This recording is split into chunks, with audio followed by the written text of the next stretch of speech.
अच्छा डॉक्टर साहब, एक बड़ा बुनियादी सा सवाल है। पूरी इस वक्त जो हमारी कौम है और ख़ास तौर पे अगर मैं कहूँ कि कोई 5-6% मर्द और 95% ख़वातीन इस मर्ज़ में मुब्तला हैं, वो है फेशियल और रेगुलर फेशियल करवाना। तो पहली बात तो ये है कि आप जो मैंने फिगर्स बोली है इससे इत्तेफाक करती? बिल्कुल नहीं करते। अच्छा, कितने फीसद मर्द है? 50-50 कर लें। अच्छा चले, Yes. ये तो मुबालगा आमेज़ी है आपकी। खैर नहीं, वैसे सीरियसली सर अब 50-50 कर लें, बिकॉज अब मर्द भी उतना ही इंटरेस्टेड है फेशियल्स में जितनी औरतें इंटरेस्टेड हैं। अच्छा, फेशियल के बारे में बुनियादी जो सवाल है, मुझे ये बताइए कि फेशियल करता क्या है?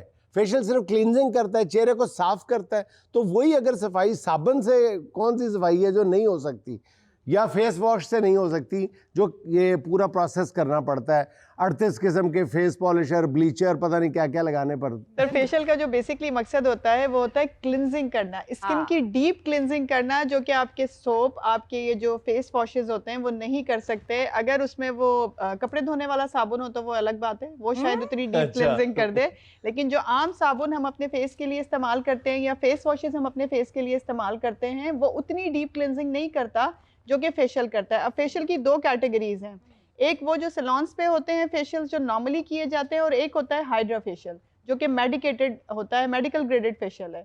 तो बात अगर हम करें सैलून्स वाले फेशियल की, तो उसमें भी डीप क्लिनजिंग की जाती है। आपकी स्किन का जितना भी डस्ट है, डर्ट है, उसे रिमूव किया जाता है। उसके बाद आपके black heads, white heads remove किए जाते हैं। उसके बाद आपकी स्किन को स्क्रबिंग की जाती है। फिर आपकी स्किन पर कोई भी ब्लीच या पॉलिशर लगाया जाता है जो आपकी स्किन की एक थिन लेयर को निकाल देता है। नंबर 1। नंबर 2, वो क्या करता है कि जितना भी आपके फेस पर रुआं है, चाहे वो बारीक बाल हो या फिर मोटा बाल हो, दोनों को वो गोल्डन कलर का कर देता है, जिससे आपको ये लगता है कि जब आप फेशियल करवा के फारिग होते हैं कि आप बहुत गोरे चिट्टे हो गए। बिल्कुल। तो ये गोरा चिट्टा हो सकता है, नए नक्शे ना बदल सकते हैं। बिल्कुल नहीं बदल सकते, प्लास्टिक सर्जरी में बदल सकते हैं। अच्छा, तो ये जो आप बता रही हैं फेशियल, इसका मतलब है कि 2 चीज़ें तो बहरहाल उनसे मेरा ख्याल है मुताहत रहना चाहिए, या अगर डिटेल पता करें तो डर लगता है। एक ये जो ब्लीच है, इसको तो किसी तौर भी रेकमेंड नहीं किया जा सकता। बिल्कुल नहीं किया जाता, बिकॉज ये प्योर केमिकल होता है। इस केमिकल का काम ही ये होता है कि वो आपके टेक्सचर को चेंज कर दे, और वो टेक्सचर आपकी स्किन का भी होता है और आपकी स्किन पे जो बाल या रुआं मौजूद होता है उसका भी होता है। तो दोनों तरह ये खतरनाक है? बिल्कुल दोनों तरह से खतरनाक है। मैं बीइंग अ डर्मेटोलॉजिस्ट इसको किसी भी तौर पे रिकमेंड नहीं करती, ना ब्लीच को ना पॉलिशर को, दोनों को नहीं करती, बिकॉज ये दोनों वो कहते हैं कि एक ही घर के लोग हैं। थोड़ी सी चेंजिंग के साथ पॉलिशर और ब्लीच, क्योंकि कुछ लोग कहते हैं हम ब्लीच यूज नहीं कर रहे हैं, हम सिर्फ आपको पॉलिशर लगाएंगे जो आपकी स्किन को पॉलिश कर देंगे। तो ये सिर्फ आप ये समझ लें कि कान यहाँ से पकड़े, घुमा के वहां से पकड़े, पकड़ना कान ही है। नुकसान होना है हर हाल में, क्योंकि अगर वो आपके स्किन की जो बारीक लेयर है उसे रिमूव कर देती है, उसके बाद आपकी स्किन ओवर सेंसिटिव हो जाती है। अब आप धूप में जाएंगे, आपको पिगमेंटेशन होने के चांसेस ज्यादा हैं, आपकी स्किन पर एक्नी होने के चांसेस ज्यादा हैं। सो ब्लीच पॉलिशर ना करवाएं। अगर आप फिर भी सैलून्स के फेशियल को प्रेफर करते हैं, हमारे पास नहीं आना चाहते हाइड्रा फेशियल के लिए, तो आप भले ही करवाएं, बट उन्हें मना कर दें कि वो आपकी ब्लीच और पॉलिशर ना करें। मैंने एक दफा ब्लीच की थी, तो मेरे नहीं, वो आपके घर वालों ने आपकी गाली गलीज की थी। वो मेरे मुंह पे ना ब्लू धब्बे बन गए थे। ब्लू धब्बे बन गए थे, लोगों के ब्लैक बनते, इनके ब्लू बन गए थे। और पॉलिश जेडी सी ना तो दूजी लाती सी चेरी ब्लॉसम आती। यार कुछ सीरियस भी पूछ लेने प्लीज यार। चलो सवाल करो। अब ये कोई ना बोले, अब उसको सवाल मुकम्मल करने देना है आपने। चलो, मेरे मुंह पे ना वो धब्बे से बन गए थे। तो अच्छा, धब्बे से नहीं, आपको धब्बे बन गए थे ना? आपसे मैं पर्सनल करूंगा फिर। वो धब्बे ना, फिर उसके बाद मुझे किसी ने कहा बर्फ की ना आप टिकोरे करें, ठीक है? हाँ, तो वो फिर मैंने घिसाई काफी, तो वो थोड़े से यानी मध्यम हो गए थे। तो आप बताएं फौरी इसका क्या इलाज हो सकता है? आपको जो भी वो आपने ब्लीच या जो भी चीज लगाई ना, उसने आपकी स्किन जला दी। वो ब्लू धब्बे बने हो या ब्लैक कलर के बने हो, उसने आपकी स्किन को जला दिया, और सिर्फ ऊपर वाली लेयर को नहीं जलाया, उसके नीचे वाली को भी जला दिया। उसकी वैसे बेहतरीन तरीका यही होता है कि आप बर्फ लगाएं, और उसके साथ साथ कोई भी पॉलीफेक्स जो इजीली मिलती है, या फ्यूडिक बी क्रीम या फ्यूसिडिक क्रीम, कोई भी वो लेके उसके ऊपर अप्लाई करें, और दोबारा कभी ब्लीच ना करें। और बिल्कुल सही कहा, ये गर्मियां आ गई हैं, अपने घर के बाहर मुंह रख के उत्ते बर्फ ला नाले गिर जाया करे। अच्छा डॉक्टर साहब, आप जैसे कि शदीद गर्मी पड़ रही है, इसमें सनबर्न हो जाता है, क्या प्रिकॉशंस लेनी चाहिए?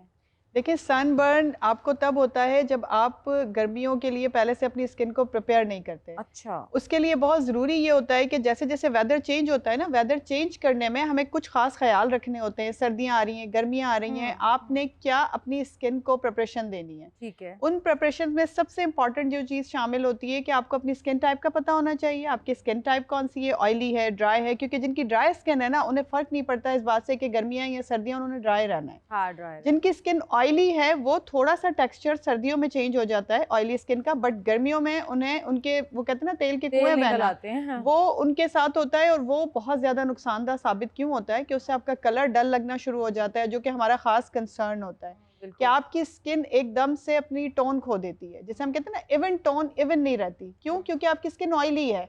अब ऑयली है तो उसमें से सीबम बह रहा है मुसलसल, वो आपकी स्किन को ना सिर्फ आपके कलर को डल कर देता है बल्कि वो आपकी स्किन पर एक्नी करवा देता है। हाँ, और अगर आप केयर नहीं कर रहे हैं प्रॉपर्ली तो मुलाजमा पिगमेंटेशन भी हो जाती है। करना क्या चाहिए आपको? करना क्या सबसे पहले अगर आपकी स्किन ड्राई है तो आपने करना है कि अपने फेस वॉश से वॉश करने के बाद जो भी मॉइस्चराइजर आपको सूट करता है, मेडिकेटेड हो या अगर कोई नॉन मेडिकेटेड भी आपको सूट करता है, मैं नहीं कहती कि आप मेडिकेटेड ही बाय करें, अगर कोई नॉन मेडिकेटेड आपको सूट कर रहा है आप अपना मॉइस्चराइजर अप्लाई करें। लेकिन कैसे अप्लाई करना है? अपने डैम्प स्किन पर। अभी आपकी स्किन हल्की सी गीली है, आपने मॉइस्चराइजर लगाना है। मॉइस्चराइजर लगाने के बाद हाइलुरोनिक एसिड 20 से अबव वाले आजकल क्रेज है सर। ये बहुत इंपॉर्टेंट हो गया है क्योंकि जो हमारी डाइट है, जो लाइफस्टाइल है ना, उसने वो जो हमारा हाइलुरोनिक 30 के बाद जाना शुरू होता है बॉडी का नेचुरल, वो पहले से ही जाना शुरू हो जाता है। तो आप हाइलुरोनिक लगाएं अपने मॉइस्चराइजर के बाद सेकंड स्टेप पर। थर्ड स्टेप पर आपने लगाना है अपना सन ब्लॉक। अगर आपकी स्किन ड्राई है तो आपने जेल बेस्ड लगाना है सन ब्लॉक, ठीक है, ताकि वो आपकी स्किन में जज्ब हो जाए, आपकी स्किन पर टेक्सचर ना छोड़े। अगर आपकी वो ऐसा होना चाहिए, क्रीमी होना चाहिए, जिसमें ग्लिसरीन होनी चाहिए, जिसमें हाइलुरोनिक एसिड होना चाहिए, देख के अपना सन ब्लॉक खरीदें। ये 3 कोट आपने अपनी स्किन पर हर 4 घंटे के बाद रिपीट करने हैं। 4 घंटे के बाद? बिल्कुल, क्योंकि दुनिया का कोई भी बेहतरीन सन ब्लॉक जो भी होगा आपका, आप कितना ही महंगे से महंगा किसी ब्रांड का ले लें, वो 4 घंटे से ज्यादा असर नहीं करता। सही। 4 घंटे के बाद वो अपना असर खो देता है। फिर कुछ लोगों का सवाल ये होता है कि जी अगर हमने मेकअप किया हुआ है, जैसे हम लोग हैं वर्किंग वुमेन से, हम सुबह से घर से निकलते हैं, हमें रात हो जाती है, अब हम बार बार वो अपना सन ब्लॉक रिपीट नहीं कर सकती। उसके लिए बहुत सारे सन ब्लॉक मार्केट में ऐसे अवेलेबल हैं जो स्प्रे फॉर्म में हैं, जो कि पाउडर पफ फॉर्म में है ना। आप अपने मेकअप के ऊपर ही उसे स्प्रे कर सकते हैं, आपके मेकअप को कुछ भी नहीं होगा और आपका सन ब्लॉक का कोट लग जाएगा। और अगर आपने पाउडर वाला लगाना है तो भी आप उसे अपना, आपका मेकअप भी नीट हो जाएगा और पाउडर शेप में आप उसे लगा सकते हैं। तो इजीली आपको स्प्रे फॉर्म में और पाउडर फॉर्म में सन ब्लॉक मार्केट में अवेलेबल हैं, जो कि वर्किंग वुमेन्स हैं, जो कॉलेज गर्ल्स हैं, जिन्होंने यूनिवर्सिटी जाना है, लंबे टाइम के लिए बाहर रहना है, वो उसे यूज़ कर सकती हैं। तो ये ड्राई स्किन के लिए है। जो ऑयली स्किन है उन्होंने क्या करना है, मॉइस्चराइजर वो भी लगाएंगे, डैम्प स्किन पर ही लगाएंगे वो मॉइस्चराइजर, लेकिन नॉन ऑयली। सुहाना का सवाल मेहमान से, अगर कोई क्लाइंट महंगा फेशियल करवाने के बाद कहे कि मेरे पास तो चाय के पैसे भी नहीं है, तो आपकी फीस कहाँ से दूं, तो आपका रद्द अमल क्या होगा? ऑप्शन नंबर 1, आप चाय पानी से इसका मुंह धुलवा देंगे। ऑप्शन नंबर 2, ये कहेंगी मेरी चाय पानी तो 2 देगे हैं। ऑप्शन नंबर 3, 1 हफ्ता जबरदस्ती इससे चाय बनवाएंगे। ऑप्शन नंबर 4, फेशियल घोलकर कप में डालकर इसे कहेंगी ये मेरी चाय है, जबरदस्ती पिए इसको। अच्छा, ये जो 4 ऑप्शन है उनमें से मैंने एक सिलेक्ट करना है। तो मेरी फीस नहीं देगा ना, ऐसा ऑप्शन मैं आने नहीं देती, मैं एडवांस में फीस लेती हूँ।